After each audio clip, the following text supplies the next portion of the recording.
No spider sense? No danger? So this has got to be weird. Bullshit. Corn. Oh, something's wrong. Wait! You're not being rational! Morbius? What's he doing here? Why do I end up in the sewers? I don't want to talk about any goblins. I sense you're confused. I am.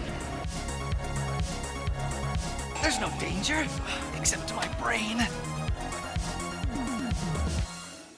Hello and welcome to another episode of Weird Law Bullshit Corner, where we discuss what happens in comics that should not happen between a corner, between two walls, and a ceiling. It's a literal corner that we sit in all the time. This time around, for episode 14, I actually can't tell you what we're doing yet because I only have one out of context panel to go off. But what a panel. Yeah. Anyway, my name is Henry, and alongside me, as always, is the comic book nerd who I blame for all of these. It's Jack. Hello, I'm Jack, the human guy. Oh, yeah. Today, we are going to try and speedrun some weird lore because I normally take way too long. But these are some characters that are very short-lived, so... Which is thematically right. Yeah, I was about to say, yeah. But, so we're gonna, jump into it. We've got actually these are two characters I want to go into. Oh, there's two. Yeah. Oh, jeez. And I think you know both of them, but in different ways. I don't know if I do, but let's go with it. Yeah, More I or know less. Both. But oh god. Effectively, when we spoke about Craven last Weird Lore, I might briefly mention there was a storyline where Craven made a zoo of animal-themed villains, of which there are plenty. I don't remember that, but also I don't doubt that. But also, when did he have time between all the fucking kids that he was having? This was quite near the end of his second life.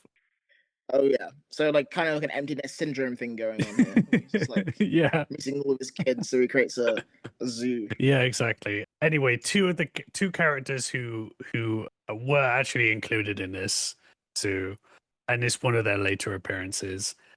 They are, well, let's start with number one, right? The other thing that I wanted to bring up is that they are both hinted at appearing in the next Spider-Verse movie. Oh fuck! Because there was this thing they released where it was this one shot basically from the next movie, which is being delayed again. It's 2027 or something. I don't know. Going to be forever away. Yeah. But sure. But there was hidden text in it that people found, and one of them said the human fly. And I thought, are you kidding? Are we going to get a cameo from the human fly? Wow. Highly anticipated. And so when you think of the human fly, you're probably thinking of two things. I'm thinking of, well, probably three, because I'm thinking of whatever's going on behind you right now. Oh, okay, yeah. I have a Zoom background. Yes. Yeah. And it's, I won't spoil it just yet, because I'm imagining we'll explain what's happening. But I'm thinking of that one episode of The Simpsons where they have the bee shops, and at the end, he's like, well, you probably edit this clip in, but him climbing a wall, being like, come on, I'm staying in my underwear here, etc., etc. And the gag of that is really they clearly went what's the lamest kind of superhero, supervillain character we can come up with that isn't a real thing. And unfortunately for them, it already was a real thing and had been for 20 years. Simpsons writers, welcome to the wonderful world of comics, where even your most cynical, sarcastic ideas have already been ripped off by a comic book writer on a deadline. Yeah. And then, of course, there's the Cronenberg, The Fly. Oh, yeah. But both of those things came after this. So this character is also, funnily enough, probably a ripoff of an Archie Comics character called The Fly from the 50s. Okay. Ironically, that character started off alternately being called Spider-Man and Silver Spider, and then they kind of dropped that and didn't go with it. some of the costumes are kind of similar to some things that were used for the Fly later on, and also, funnily enough, maybe inspired Steve Ditko in drawing Spider-Man originally. But that's just a side thing, because the first appearance of this character is in Amazing Spider-Man Annual 10 in 1976, Okay. created by Len Wein and Bill Mantlo and Gil Kane, who are all great creators and have all turned up in Weird Lore at various points. Especially Yeah. Bill Mantlo. Bill Mantlo was behind Mudfing. Piece of shit. Anyway, Richard Deacon. Richard Deacon was a small-time criminal, and he's shot by the police Oh yeah. after a failed kidnapping foiled by Spider-Man. And then he flees and come across the laboratory of Harlan Stillwell, who is a scientist. And you recognize the name, right? But that's because he's the brother of Farley Stillwell, who is the Stillwell we know, And Loath. who created the Scorpion. Mm. And basically, by coincidence, J. Jonah Jameson, of course, has contacted Stillwell to create a new superhero, not a supervillain this time. And Deacon, with a gun, is like, "I'm your volunteer. I'm going to become this superhero." Can we circle back on why is JJ trying to create a superhero made of radiation, especially after the first time? I think it's because he had like drug-induced amnesia. I guess it was the 70s. Yeah. And Drugs were really good. Triple J was on lewds or something. Stillwell is lucky that JJ asked him to make his superhero similar powers to Spider-Man, giving him funding to research he was gonna do anyway. There's a lot of coincidences immediately in this. There's a lot of stuff that had to come together for this to, I won't say work, but So he gives him the genetic coding of a housefly, as you do, and this heals his bullet wound, gives him strength. oh yeah. Winged flight, and he can shoot a laser from his wings. Oh yeah, like all flies can. Yes, of course, and he can see around him at all angles like a natural fly can. Cool. And then Out of 4 useful powers. and then he immediately kills Stillwell. Oh yeah, that's probably for the best. Yeah, That's a real hero move there. yeah, and it's like a, it's kind of like a Captain America thing. It's like, oh, so we can't make any more human flies, which everyone really wanted. Who were all like screaming me out for, because this one's gonna die in like 36 hours. He then goes to use JJ as bait to get revenge on Spider-Man, which is again a very Scorpion thing to do. And of course, like JJ, maybe this, I'm trying to think of the chronology of it. This might be the one where JJ was like, okay, I have a problem. Stop. He went to like supervillain rehab. Yeah. He was like, And so he's defeated then pretty easily. When he next returns, well, he looks a bit more like my background now. Because originally he has a costume. but he just so for the record, yeah, like Jack's background, I can't tell because of where your body is, but he looks like a naked man with like fly wings and like fly eyes and antenna. He looks like he smells really bad. Originally he has like a green and yellow costume. Oh, the Scorpion, yeah. Yeah, and he has the eyes, the big red fly eyes, but they could conceivably be part of a helmet, maybe. Whereas in this, he's fully mutated as a body as well. Yeah, it's pretty nasty. He looks really fucked up. And this is where the weird lore comes in. Yeah. Oh, I hadn't started yet. This was just a lore. Now he has these big bug eyes, and he has also developed a tendency to eat garbage. Much like me. Yeah, right now. Learning about all these characters. And they fight, but like in a really funny turn. They have this big fight, but before they can have their final fight at the end of the issue, he is just arrested by the police. And Spider-Man like gets really keyed up to fight him, and there's a whole thing where he's like, "Oh, I wanted to smash him," and starts like punching the wall because he got so mad at the fly. Yeah, but the cops just like handcuff him and put him in the back of a patrol car for different reasons. We're just like, no, just come here. Indecent exposure. Put some pants on, sir, and come here. Get out of the garbage. Then his mutation increases further, and he ends up going to Oh, a mental institution. and how does Gina Davis feel about this? He later escapes, of course. And there's this anti-hero character called the Scourge, who Oh yeah. the details I forget, but who is basically this mysterious character who went around and killed supervillains, and he's often used as a kind of a way to get rid of minor villains, you know, because it's Sure. like you can kill off a character that like no one cares about. But he is So like by that logic, like most of the villains we talked about on this section of the podcast have been killed by this one character. well, I'm trying to think who he has. He has quite the kill count, but there's a very good chance he's killed a previous weird law. Yeah. Funnily enough, he does kill the human fly, and he catches him off guard by disguising himself as a garbage man. Oh my god. And the human fly's limp body falls into a dumpster. And for a As while, it should be. that's the end of the fly. Oh shit. But then years later, he's brought back to life by a villain named the Hood.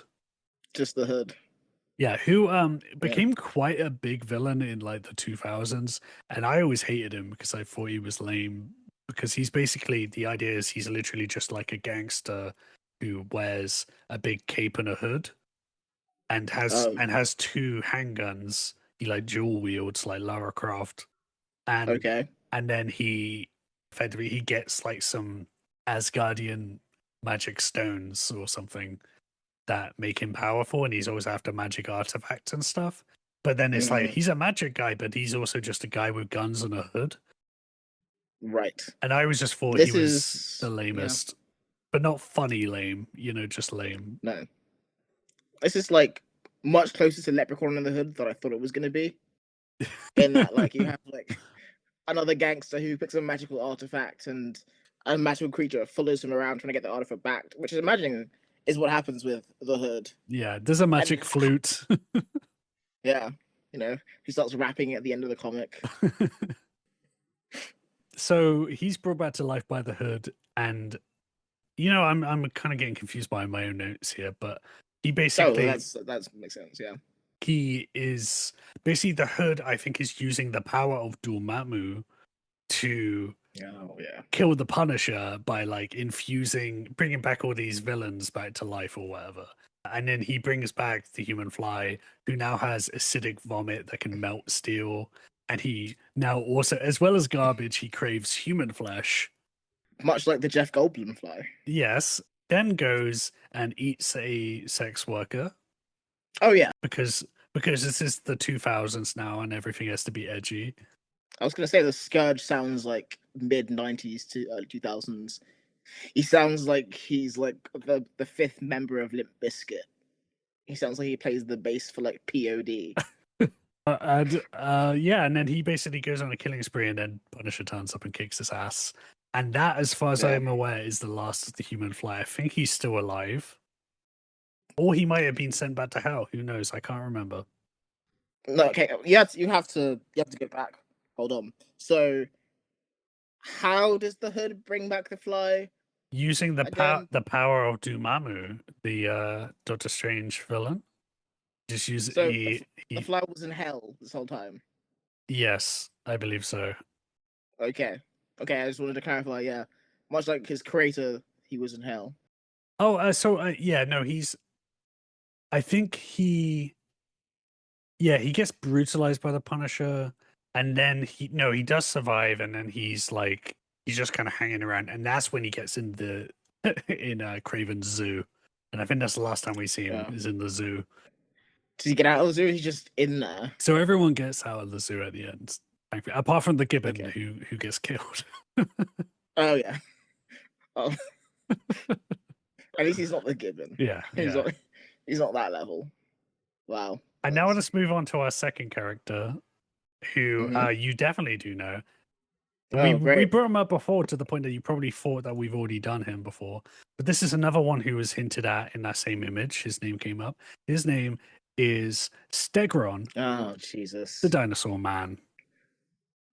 Have we not done Stegron? No, we just talked about him a lot because he came up at various points.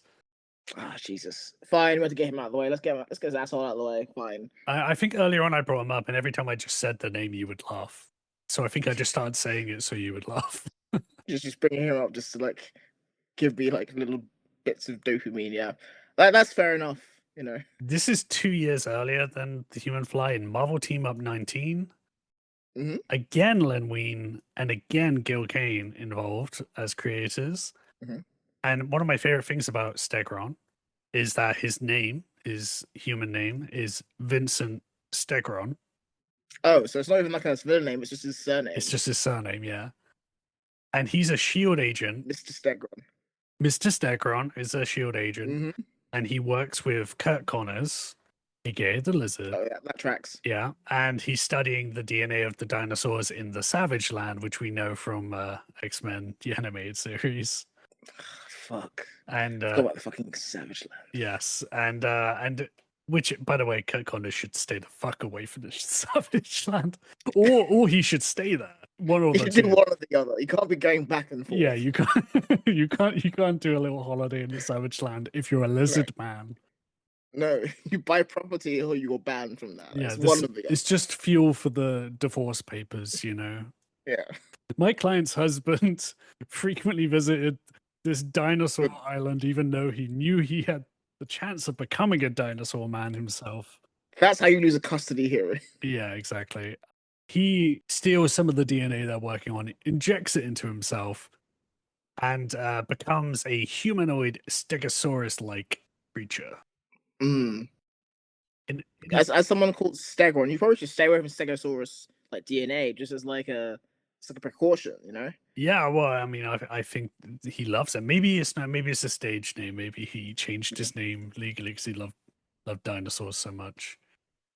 I guess, yeah. It's like how I can't like I have to stay away from like precious metals because my name is Smith, so I can't be around like molten iron and stuff like that, just in case I turn into an anvil. He gains the ability to command real dinosaurs. Notably extinct. The ones on Apart from the nano dinosaurs. and he wants to conquer the world and turn everyone into dinosaur people like himself. Oh yeah. That's like a tried and tested reptilian motivation. I think I know what's coming. He leads a horde of dinosaurs to New York, leading J. Jonah Jameson to announce there are dinosaurs on Broadway, which is one of my favorite panels. Oh yeah. He then fights Kazar, who we previously talked about is like Tarzan, basically. Oh yeah. Black Panther and Spider-Man. And then he loses the battle after Spider-Man knocks him off his pterodactyl into the Hudson, and he seemingly drowns. More Spider-Man villains should drown. Yeah. And it's a really like good way to go, I think. And later on, he comes back to blackmail Kurt Connors to help him turn dinosaur fossils at the museum in New York into real dinosaurs with this ray gun he develops. Eventually entering into this freeway fight with Lizard and Spider-Man. And at the end, he falls into a river once again. And is so cold that he falls into forced hibernation. Oh, so much sad. I wish he just drowned. That was much more dignified. So he's just hibernating. This is the second time where Spider-Man walks away from Stegron believing he's drowned. Hoping he's drowned. And he comes back a few times after this, but pretty much every time cold is used to make him go to sleep. So just every episode he takes a big nap. Yeah, yes, basically. And then eventually he goes on to live on a savage land for decades, really, in our time. And then he comes back again with more plans to turn humans into dinosaurs. He always comes back to that. It's like he just never lets it go. So the end of Breaking Bad, he's just like secluded away. He has to come back and be like, "It was my pride, Skyler, the whole time. It was for me. I wanted to rebuild the dinosaurs." Anyway, carry on. And most notably, he later teams up with Sauron, the pterodactyl man. Yeah, okay. who was not the pterodactyl he fell off of. No, it's the pterodactyl man this time. The X-Men villain. He's in the cartoon. Oh yeah, okay. And that's in this extremely funny series I recommend called Spider-Man and the X-Men, written by Elliot Kalan, who does the Flophouse podcast. Oh yeah. Yeah, and it's a very funny comic. And this is where the now infamous panel comes of Spider-Man is like, you can edit genes. Why don't you just cure cancer? And then Sauron says, but I don't want to cure cancer. I want to turn people into dinosaurs. Yeah. People always bring that up to like make fun of billionaires and that kind of thing.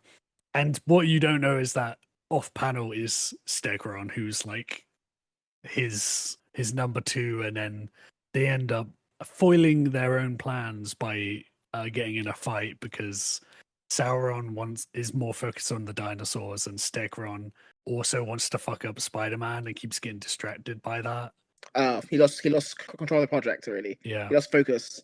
He was like, he had one thing he had to do. And also during this Stegron, there's a great bit where Stegron rides a dinosaur up to Spider-Man and calls him racist. Called Spider-Man racist. Yeah, because Spider-Man says something about hating dinosaurs. He's a dinophobic. Oh yeah, that's we all know Spider-Man was a bigot, really. Yeah. And this reminds me of like the end of Heat, where like Robert De Niro is about to like get out of the country. He has to go back and kill that one guy, and it fucks up everything in the story. Yeah. I gotta say, Vincent Stegron is very much like like De Niro's character in Heat. Maybe it'll come up in the sequel. Maybe Stegron will be involved somehow. I thought there's a Heat sequel with dinosaur people in it. Yeah. I'd watch that movie. Heat 2, Back to the Hood, and then in brackets, The Savage Land. Yeah. Return to Dinosaur Island. Anyway, we've got under 1 minute of this call left, and I ran out of notes, so let's wrap up. Well, that was Weird Law. It was a really pretty interesting episode of Weird Law involving flies and dinosaurs and other cold-blooded things that lay eggs. And yeah, rest in peace, Bill Kane. Was that his name? Gil Kane. Gil Kane. Bill Kane's the guy who wrote Batman. That was Bob Kane. Yes. So, Henry, what do you think of the human fly? And what do you think of Stegron the dinosaur man? Well, in a sentence, much like their animal namesakes, I wish that I was either extinct or dead in 36 hours. Well, they were both short-lived. They both did... Well, Stegron did go extinct multiple times. Yeah. They stayed on theme. He almost drowned many times. He fell asleep lots of times. He did. It is true. One literally ate garbage. Well, it sounds like you hate them. Yeah. It does but sound like, doesn't it? Is there any part of you that loves that they exist? No, frankly. Okay, this is the difference between you and me then. I think there was one point in my life where like I had not a love, but like a twisted affection, I guess, for Stegron and his dinosaur ways. But the world's changed, and I've changed with it. And you had to put. He would stay you grew drowned. Up. You became an adult. You had to put away childish things. Yeah, put away childish Stegosaurus men, and go into real things like hunting men and psychic women who are blind and all that fun stuff. So, if we're going by our old Weird Law metrics, I guess these are like a couple of Fs. I'm not gonna lie to you. This is oh damn Fs. Yeah. I can't remember what the other were graded, but that's pretty low. I think only like Mud Thing was an F before this. Oh, okay, yeah, and that makes total sense. Mud Thing may be madder than this. I'm not like mad, but I'm like disappointed. Yeah. But anyway, that's all I got today for Weird Law. This has been a short Weird Law. We speedran a Weird Law. You're welcome / we're sorry.